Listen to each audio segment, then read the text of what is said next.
Most people see a dead building and feel nothing. They see rot, vandalism, and liability, a scar on the landscape waiting to be bulldozed and forgotten. I see the opposite. I see a story, frozen in the amber of decay. My name is Ethan. By day, I install security systems, wrapping new buildings in a digital cocoon of cameras and sensors. It's a decent living, but it's sterile. It's the antithesis of what I crave. By night, or on any free afternoon I can steal, I become an archivist of ghosts. Not the spectral kind, not usually, anyway, but the ghosts of memory that cling to plaster and rust. I run a niche social media account, Echoes of Ruin, where I post my findings, photos and videos from the husks of forgotten factories, asylums, and homes. For me, it's not a hobby or a thrill-seeking venture. It's a compulsive, gnawing need. I have to document the final size of these places before they're gone forever. I have to capture the souls of dead buildings. The addiction brought me to Blackwood Creek. I'd just finished a 2-day installation at Apex Industrial, a soulless metal warehouse on the edge of town. It was 3 in the afternoon, the October sky, a crisp, indifferent blue. I should have driven straight back to the bland comfort of my hotel room, showered and ordered room service. But the itch was there, a familiar thrum under my skin. Blackwood Creek had the right kind of scent, a town that had seen better days, its glory peeling back like old paint to reveal the gray despair underneath. The hotel could wait. My real work was just beginning. I drove my beat-up sedan through tired-looking streets, past houses with sagging porches and storefronts with papered-over windows. And then, I saw it. It was the jackpot. Rising from a field of dead grass and shattered asphalt was the massive, rotting husk of Tranquility Elementary School. It wasn't just abandoned. It was monumental in its decay. The 1940s-era architecture, all stern brick and crumbling limestone, felt ancient and deeply foreboding, like the skeleton of some great beast that had laid down to die here decades ago. Rows of windows were sealed with thick, weathered plywood, like eyelids sewn shut on a corpse. I pulled the car over, my heart beginning to thrum with a manic rhythm. This was it. The grounds were a metallic graveyard, a testament to forgotten joy. A line of rusting swing sets swayed in the breeze, their chains letting out a rhythmic groaning sound like a low, continuous moan. A single graffitied slide, covered in a spray-painted sneer, looked less like playground equipment and more like a scar running down the face of the earth. But the centerpiece was the merry-go-round, tilted on its axis as if in the middle of a final, agonizing spin.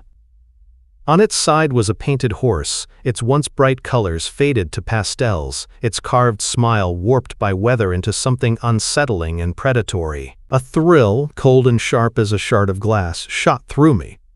I grabbed my camera bag from the passenger seat, the weight of it a familiar comfort. This wasn't just another building. This was a time capsule, supercharged with the residual energy of thousands of children. Their laughter, their tears, their scraped knees and whispered secrets. It was all still here, absorbed into the very brick and mortar. I didn't need to be a psychic to feel it. The echoes here weren't faint whispers. They were a low, resonant hum, a pressure against my eardrums. I got out of the car, the camera already in my hand, and began my perimeter walk. This was the ritual. Assess the structure, feel its mood, find its weakness. The main entrances were bound in heavy, rusted chains, padlocked with a finality that was almost insulting. The town wanted this place to stay sealed, to keep its secrets locked inside. I respected that, but my need was greater than their locks.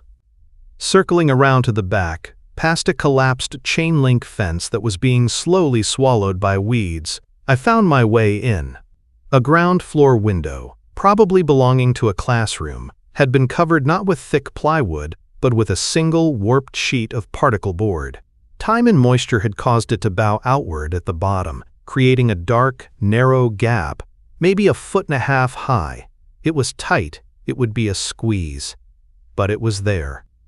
It was more than an opening. It was an invitation, written in the language of rot and neglect, and it was an invitation I was utterly incapable of refusing. The splintered wood of the particle board scraped against the fabric of my jacket as I squeezed myself through the gap. For a moment I was wedged, the stale air of the outside world behind me and the unknown pressing in front. With a final grunting push, my body cleared the opening and I dropped, landing with a soft thud on a pile of debris. I was in. The air hit me first. It wasn't just the expected scent of damp and mold. This was a thick, complex bouquet of rot that coated the back of my throat.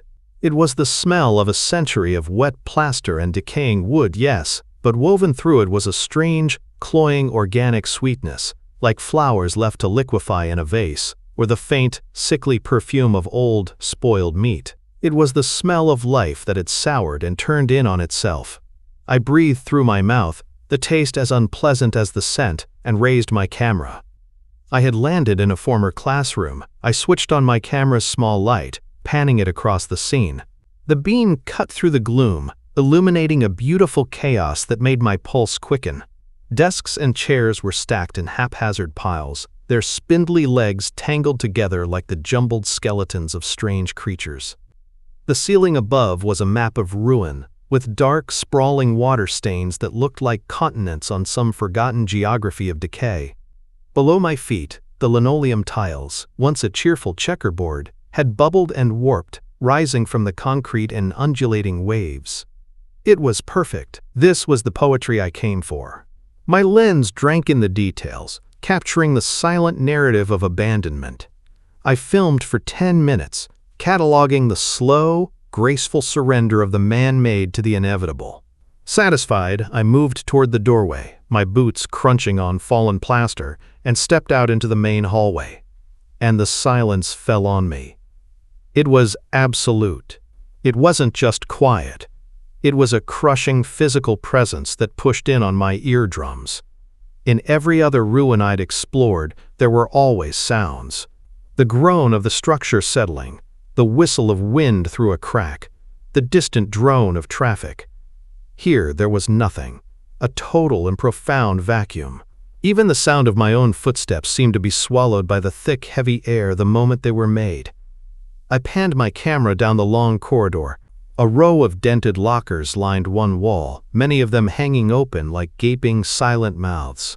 The institutional green paint, a color I knew well, was peeling back in long strips, revealing a sickly, corpse-like gray underneath. Further down, a bulletin board still clung to the wall, its cork surface covered in faded construction paper notices, their words bled into illegibility by years of damp. A large display case stood opposite, its glass clouded with grime. Inside I could see books, but they were swollen and deformed, their pages fused into solid, pulpy blocks. Their stories had been utterly dissolved. It was then that I began to notice the details that didn't fit, the little threads of wrongness that started to unravel my professional calm. The first was the heat. The building was unnaturally warm. For an abandoned structure in the middle of October, it should have been cold, a damp chill that seeped into your bones. But the air here was humid and close. A bead of sweat traced a path down my temple, and my jacket, which had felt comfortable outside, was suddenly suffocating. Then there was the oppressive nature of the silence itself. It wasn't just that there were no sounds from the building. There were no sounds from anywhere. It was as if the school existed in its own pocket dimension, completely severed from the world I had just left. My unease grew, a cold counterpoint to the warmth of the air. I continued down the hall, my every sense on high alert, until I came to a set of double doors with small, grimy windows. Pushing one open, I found the cafeteria. The classic scene of urban exploration was laid out before me: overturned tables, scattered chairs, and a floor littered with debris. But the oppressive atmosphere was amplified in this larger space. The heat intensified, becoming a muggy, breathless blanket. A wave of dizziness washed over me, and a sour knot of nausea tightened in my stomach. This wasn't the thrill of discovery anymore. This was a warning. My body was telling me that something here was fundamentally, intrinsically wrong. Yet, some deeper, more obsessive part of me needed to see more. I just had to know what was on the second floor. My stomach lurched, but the pull of the unknown was stronger than the body's revolt. I had to see the rest. Retreating from the oppressive cafeteria, I found the main staircase, a wide, concrete artery leading up into the building's heart.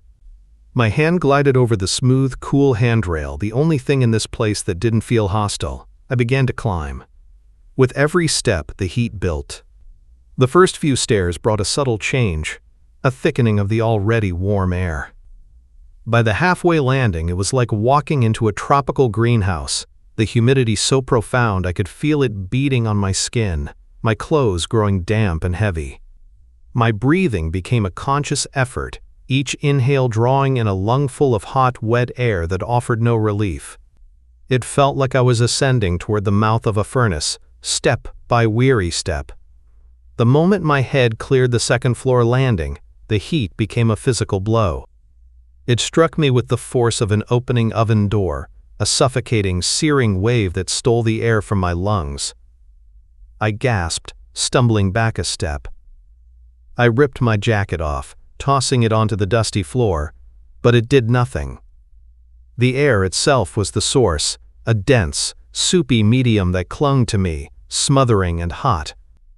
And then I froze, my discomfort forgotten, replaced by a profound and sudden shock.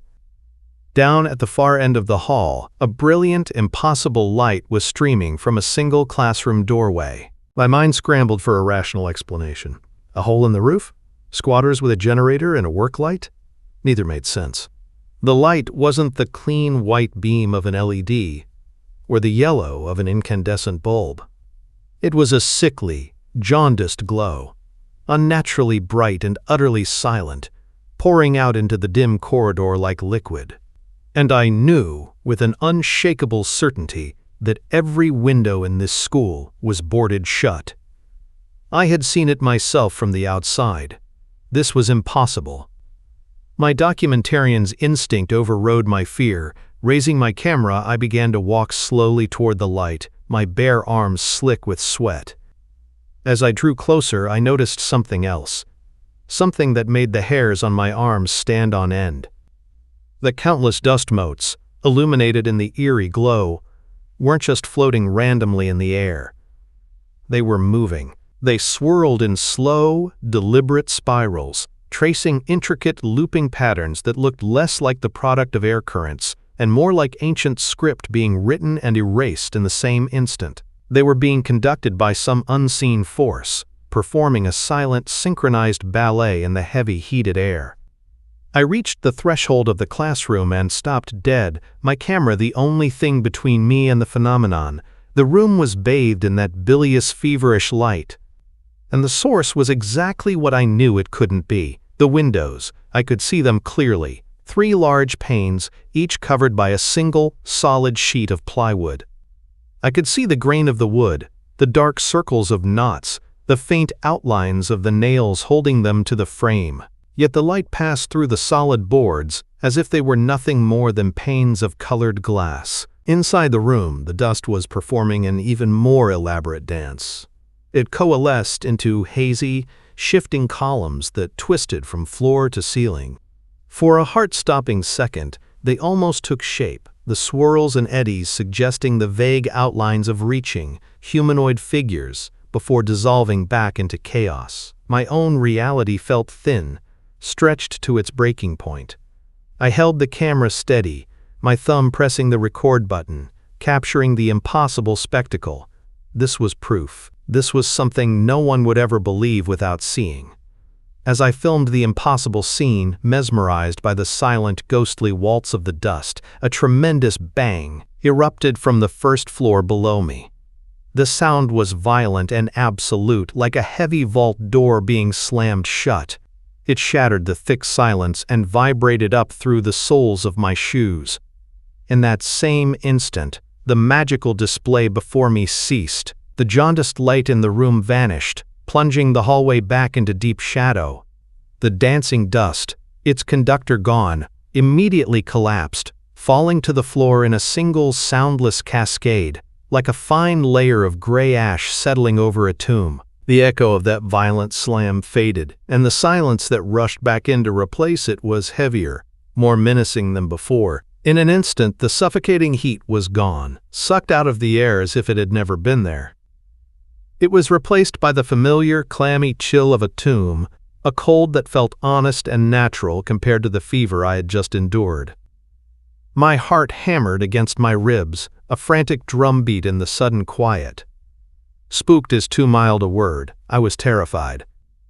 I stumbled back from the classroom doorway, my sweaty hand grabbing my discarded jacket as I clattered down the concrete stairs. My mind raced, cycling through rational explanations that fell apart before they could even fully form. A squatter? No squatter could slam a door with that much force and then vanish. A falling piece of the ceiling?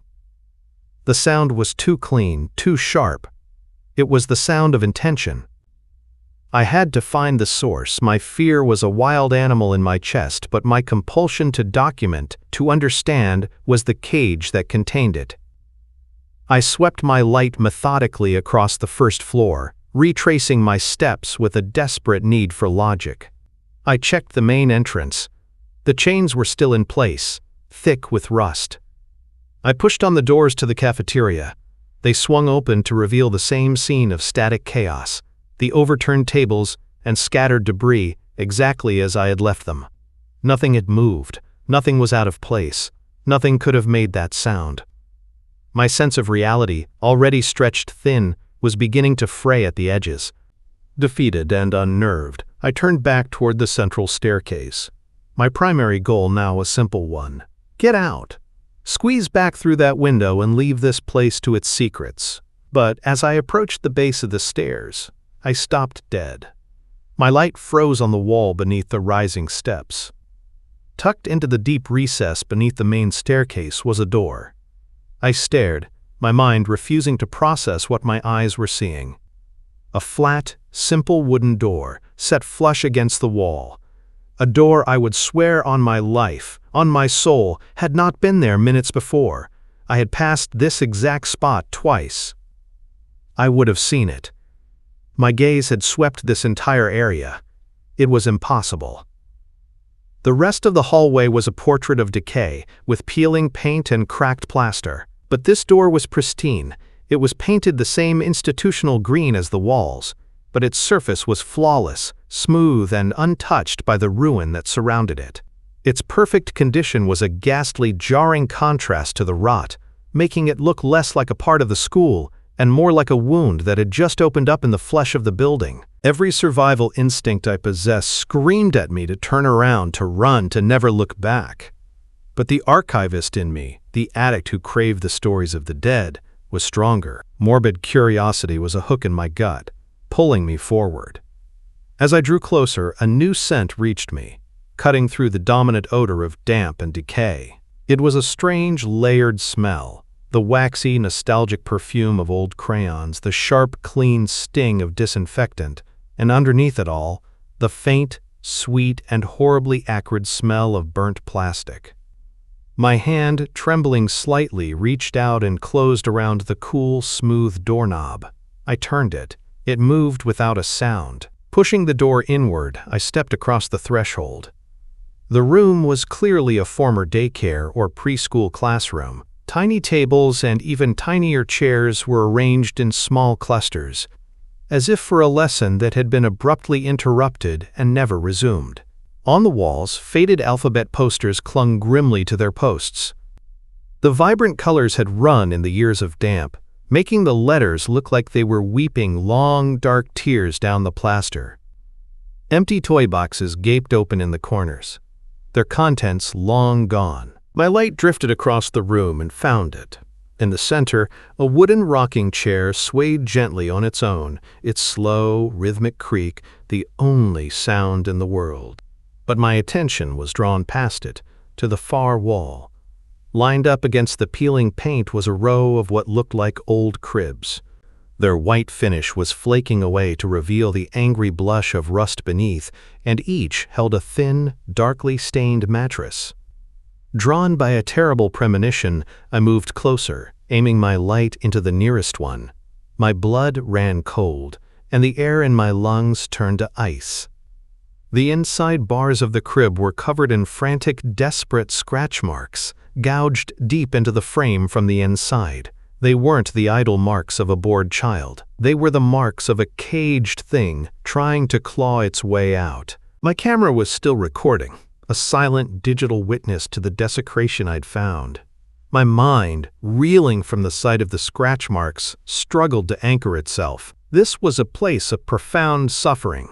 I was no longer just an archivist. I was an intruder in a place of torment. I kept filming, my morbid duty overriding my rising fear. I panned the camera down from the clawed-up bars, sweeping the beam of its light across the dusty floor beneath the crib.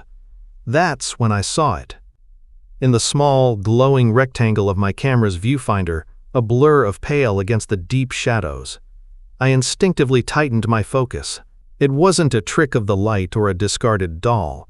It was a face. A small, pale face, tilted at an unnatural angle, peering out at me from the darkness under the crib.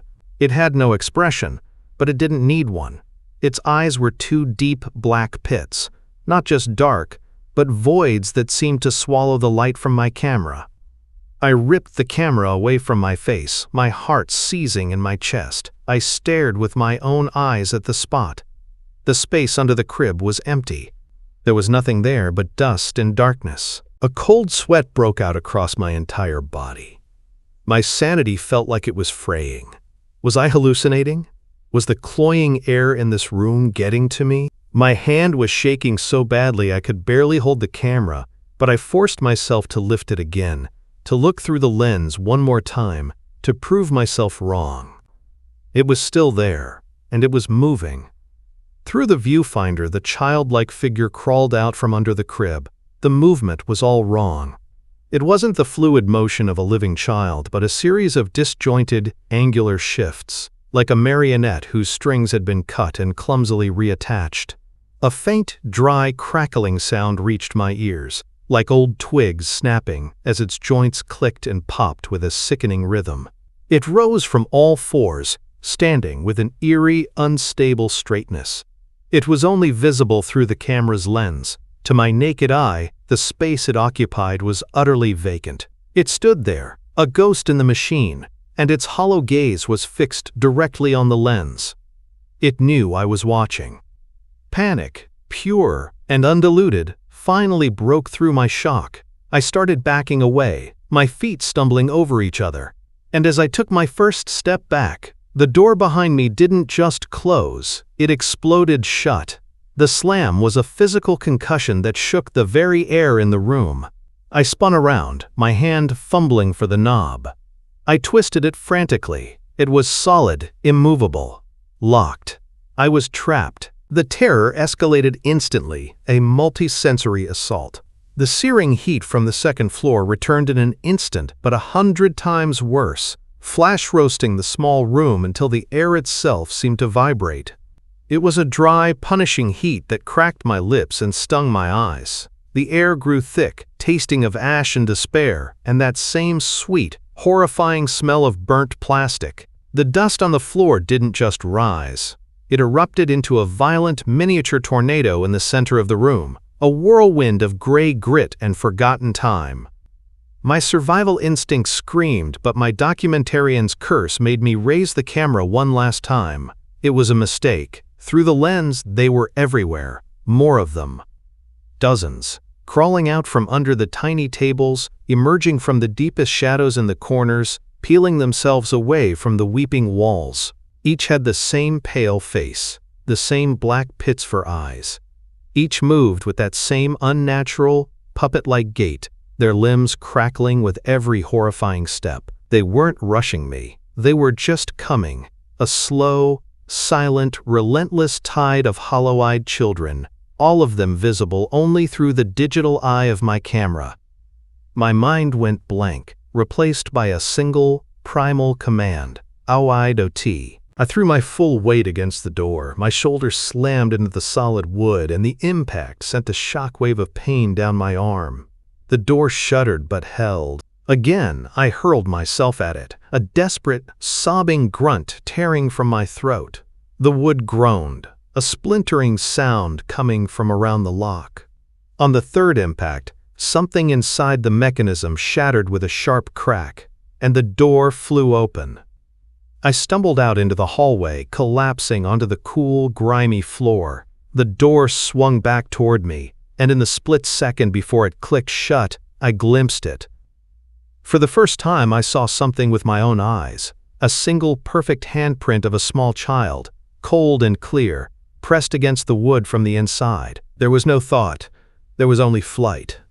I scrambled to my feet, my body screaming with a surge of pure adrenaline. The cool air of the hallway felt like a plunge into an icy lake after the searing heat of that room, but I didn't stop to appreciate it. Behind me, from the other side of that now closed door, I heard it. Not footsteps, but a dry, collective rustling sound, like dozens of small bodies shuffling through dead leaves. It was the sound of pursuit. They were coming. I ran, my boots pounded on the warped linoleum, the sounds echoing wildly in the long, dark corridor. I didn't look back. I didn't dare. The memory of those hollow eyes, visible only through my camera, was burned onto the inside of my eyelids. I ran with the frantic, unthinking terror of a prey animal, past the gaping lockers and the peeling paint, my only goal the faint rectangle of gray light that marked the window I'd come through. It felt like miles away. The rustling sound seemed to follow, a persistent, whispering tide at my heels. I reached the classroom and didn't slow down, launching myself toward the opening.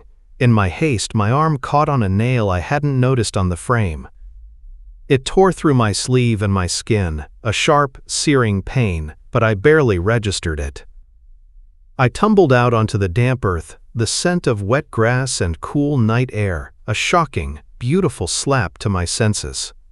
I was out. I sprinted to my car, my lungs burning, my torn arm throbbing with a dull, steady rhythm.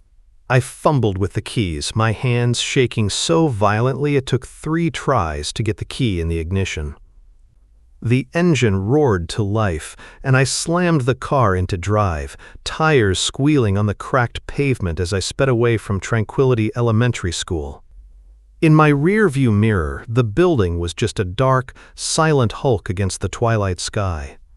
A dead building. A normal, abandoned place. Outside its walls, the world was painfully, blessedly normal. Cars passed on the main road. Streetlights flickered on. The horror was contained. The drive back to the hotel was a blur. My mind was a high-speed collision of denial and terror.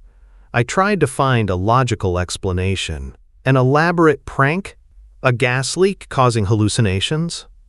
My mind clung to these flimsy explanations like a drowning man to a piece of driftwood. But I knew. Deep in the pit of my stomach, I knew that what I had seen was real. No prank could explain the light through solid wood. No gas leak could manifest dozens of identical figures that were only visible through a lens.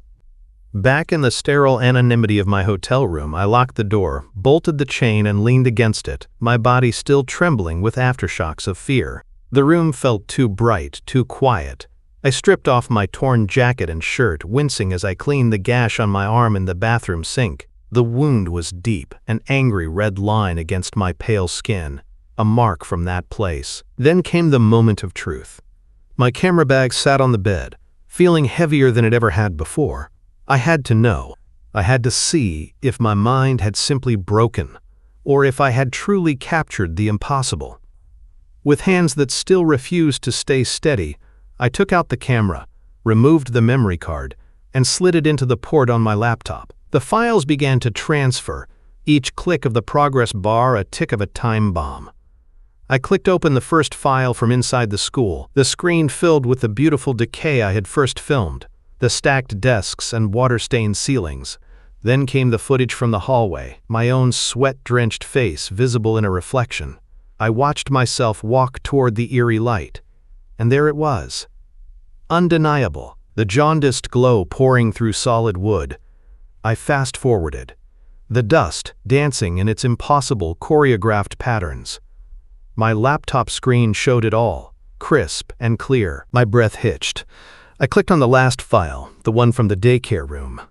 The footage was shaky, filled with my own ragged breathing. I saw the cribs, the scratch marks. I watched myself pan down. And there, on the screen, the pale face with its void-like eyes stared out from the darkness. The jerky, puppet-like crawl. The unnatural way it stood. And then the others. Dozens of them, filling the room, their hollow eyes all turning toward the lens, toward me. I slammed the laptop shut, a choked cry escaping my lips. But I had heard something else. I forced myself to open it again, my dread a physical weight in the room. I replayed the last few seconds, cranking the volume up. The audio captured the violent slam of the door, my own panicked grunts. But underneath it all, almost too faint to hear, was another sound. It was the sound of voices. A sorrowful, wordless chorus of children's whispers, overlapping and faint, like the ghost of a memory caught on tape. It was all real, and I had it on film. The laptop screen glowed in the dark hotel room. A portal to a horror that felt both ancient and immediate. I couldn't bring myself to watch the footage again, but I couldn't close the laptop either. To do so would be to surrender to the idea that I had lost my mind. The digital files were my only proof, a terrifying anchor in the swirling chaos of my memory. The faint, sorrowful whispers I'd heard on the audio seemed to hang in the air around me, a ghostly residue I couldn't shake. My terror, however, was now competing with another, more familiar impulse, the obsessive need to know. The archivist in me took over, fueled not by morbid curiosity this time, but by a desperate need for context. These weren't just random apparitions. The specificity of it all, the heat, the daycare, the cribs, it was a story, and I had only read the last terrifying page. Armed with the name of the school and the town, I turned to the internet. My fingers flew across the keyboard, my search terms growing more specific. Tranquility Elementary School, Blackwood Creek closure, Tranquility Elementary accident, Tranquility Elementary fire. The first few results were mundane. Old school district websites listing its official decommissioning in the late 1980s.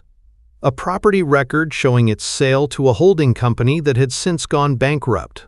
The usual digital detritus of a forgotten place. But I kept digging, delving into the archived pages of the local newspaper, the Blackwood Creek Chronicle, and then I found it. The headline was from a scanned, yellowed newspaper page dated October 29, 1987. It was simple, stark, and it froze the blood in my veins. Tragic fire claims 15 young lives at Tranquility Elementary. My breath caught in my throat.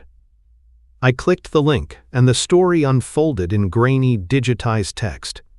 Everything clicked into place with a series of horrifying, sickening connections. The article spoke of a faulty, overheating heating system. The fire had broken out in the early afternoon, in the ground floor daycare room during nap time. The heat. The suffocating oven-like heat I felt on the second floor and in that sealed room. It was the phantom agony of that day. It was the building remembering its own death throes. 15 children, the article said, ages 3 to 5, had died. Not from the flames, but from smoke inhalation in their sleep. They never woke up. The image of the peaceful-looking cribs flashed in my mind, and a wave of nausea washed over me. I finally understood the desperate scratch marks on the inside of the bars. Some of them had woken up. They had woken up to a dark, hot room full of smoke, trapped in their beds, clawing to get out. The faint, sweet, acrid smell of burnt plastic wasn't a product of my imagination. It was the ghost of their melting toys, the scent of their world being consumed. The details I had witnessed were not a random haunting. They were a precise, looping reenactment of a nightmare. The jaundiced light, the dancing dust, the hollow-eyed children only visible through the lens of my camera. It was all a scar on time, a psychic wound that refused to heal. My search didn't end there. My obsession now had a new, darker purpose. I looked for local forums, message boards, any place where people might have talked about the school. I found dozens of posts scattered across 2 decades. Ghost hunters, curious teens, fellow urban explorers. Many of their stories matched my own. They spoke of the unnatural silence, the sudden, inexplicable pockets of heat, the overwhelming feeling of dread. But mixed in with the thrill-seeking accounts were warnings. They were written by locals, people who had grown up in the shadow of the tragedy. Their tone wasn't one of excitement, but of weary, somber respect. Don't go in there. It's not a haunted house, it's a gravesite. I've heard the stories my whole life. My aunt lost a cousin in that fire. People who go looking for trouble find it. And one post, written just a few years ago, stood out, its words chilling me more than the video on my laptop. Don't go in there, don't look for them. They don't want to be found, they just want to be left alone. I leaned back in my chair, the glow of the screen illuminating the stark horror on my face. A profound, crushing understanding dawned on me. This whole time, I had seen myself as an archivist, preserving the soul of dead buildings. But I was wrong. I hadn't stumbled upon a haunting. I had trespassed on a tomb. I wasn't an explorer. I was an intruder. I had walked into a memorial of unimaginable pain with my camera and my arrogance, treating their eternal suffering as content for my niche little corner of the internet. The ghosts of Tranquility Elementary didn't want to be documented. They just wanted peace. And I had so violently disturbed it. Sleep was an impossibility. Every time I closed my eyes, I saw the pale faces in the black, empty pits where their eyes should have been. I saw the desperate scratches on the inside of the cribs. I could feel the phantom heat on my skin and taste the ghost of ash on my tongue. The hotel room, once a symbol of sterile safety, felt like a cage. The knowledge of what had happened in that school, of the suffering I had intruded upon, settled in my gut like a stone. Before the first hint of dawn bled into the sky, I made a decision. I opened my laptop one last time, my cursor hovering over the video files. For a moment, the archivist in me screamed in protest. This was the ultimate find, undeniable proof of the paranormal. It was the kind of footage my kind of people would kill for.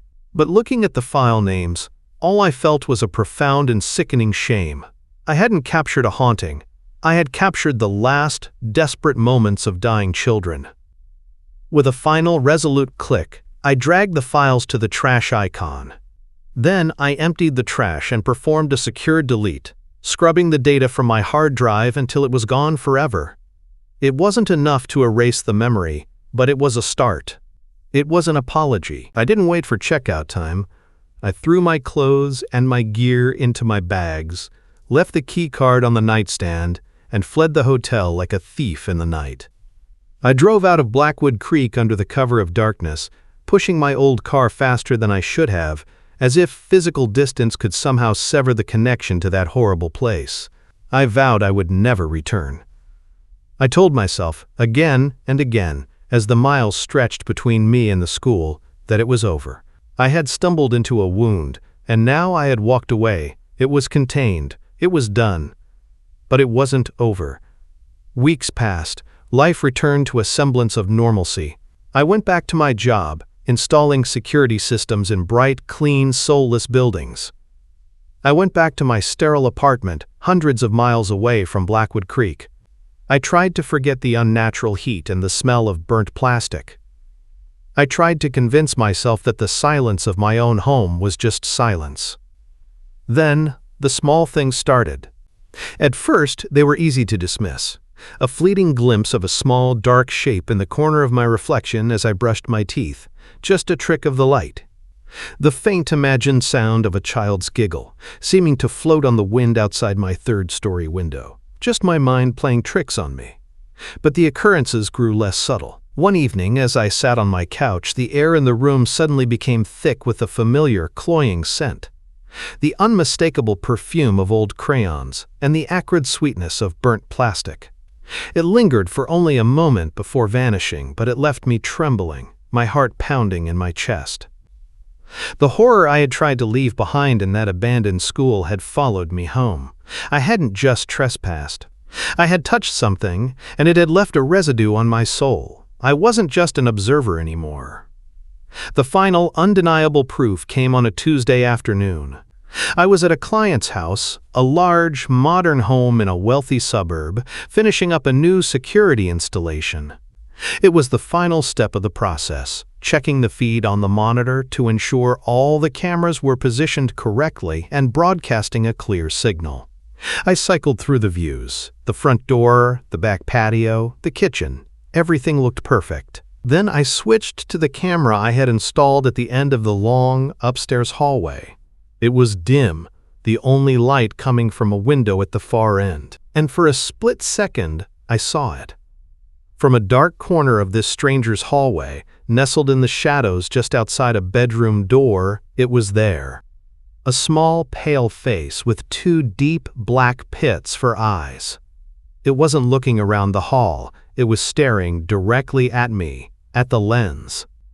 A chasm of ice opened in my stomach, a truth far more terrifying than anything I had experienced inside the school crashed down on me with the force of a physical blow. I hadn't disturbed a resting place. I hadn't angered a ghost.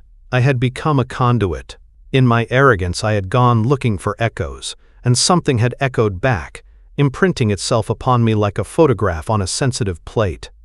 I hadn't freed them. I had become their new window to the world. The horror was no longer contained in the rotting husk of Tranquility Elementary. It was spreading. And I was the carrier.